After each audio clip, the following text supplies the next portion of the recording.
Поздрав од пред Музикверајн, домот на Виенската филхармонија, символот на долгата музичка традиција на австриската престолнина и една од најпрестижните светски концертни сцени.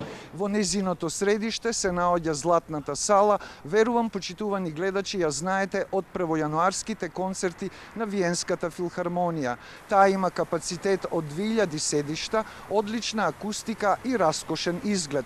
Токму во Златната сала на Музикверајн вечерва ќе одржи концерт Македонската филхармонија, а со неа ќе диригира нејзиниот шеф-диригент Јерухам Шаровски.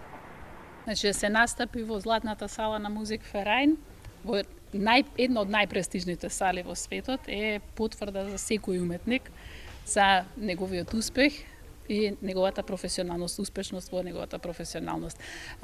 Нема поубав начин како да го прославиме јубилејот на Македонската филхармонија и почестени сме затоа што заедно можеме да бидеме дел од овој празник. Програмата што ќе биде изведена е спој на македонската традиционална музика и фолклор и европската класика.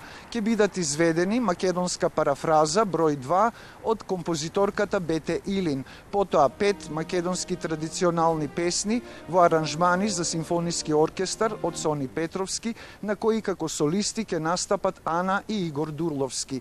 И на крајот симфонијата број 8, опус 88 од Антонин Дворжак, а за бис е предвидено делото Тешкото од Глигор Смокварски. So I know these places, I know this feeling, I know this excitement when you feel the spatial acoustics that there are in this kind of halls, and generally the orchestras get a better level of playing, of performance, because they feel the importance, the respect to the place. So you can feel it in the playing, in the performance of the orchestra.